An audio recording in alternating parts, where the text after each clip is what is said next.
game we just saw, and what a second half, Paul.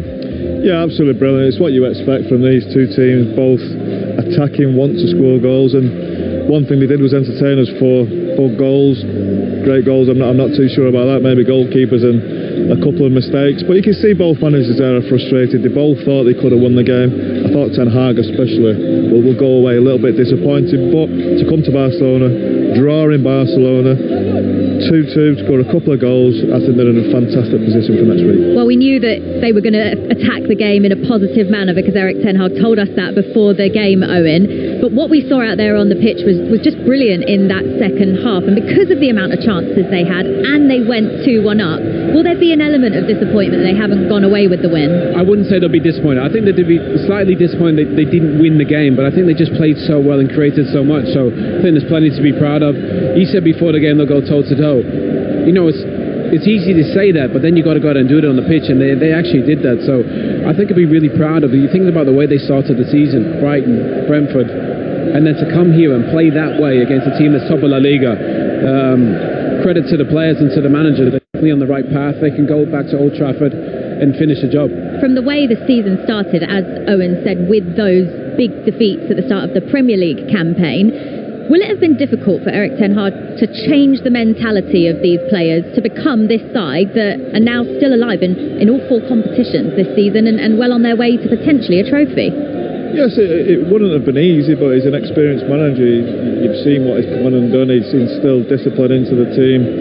I think each player knows their role in the team, and I think the biggest plus was Casemiro. I think as soon as Casemiro came into this team, the team transformed. As I said, he's almost like the manager on the football pitch. He's the coach. He's doing the manager's job on there, especially young players coming into the team as well. That's a good point, Scott, because even Fred, rather than playing that deeper one, he's actually playing a bit further forward. And I think he's better further forward. And he was really good today, wasn't he? You know, he's involved in that goal for Marcus. So Casemiro makes everybody look better. He makes the centre-backs look better. He makes all the other players, whether it's Fred and Bruno. So he's had such an impact. I can't tell you how important it is to have that player in the middle of the pitch who's so dominant, stays there, plays the position perfectly well. It gives everybody, the attacking players, it just gives them freedom.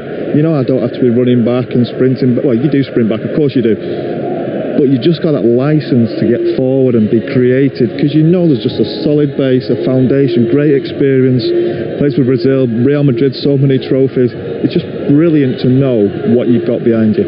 We talked before the game about whether or not this game would be won or lost because of the midfield battle. It's ended a draw, obviously, but would you say that Manchester United came away stronger in that position? I reckon the Barcelona players and Xavi will be in that dressing room thinking, wow, I didn't see that coming. I didn't see Manchester United coming here and trying to dictate to us a little bit as well. So I don't think they had any fear. I don't think they had any doubt. And if anything, I think Barcelona will be thinking, wow, if they're going to play that well here at our stadium, you know, what's going to happen at Old Trafford. So I think the Barcelona players will be a little bit worried. I thought Xavi was fantastic in the game. I thought Pedri going off had a big impact on the way Barcelona played. But I think they can step it up, Barcelona as well. They can play better, and I'm sure they will at Old Trafford. Yeah, no Xavi for the game next week at Old Trafford, of course, because he picked up a yellow card tonight, so he'll be suspended for the second leg.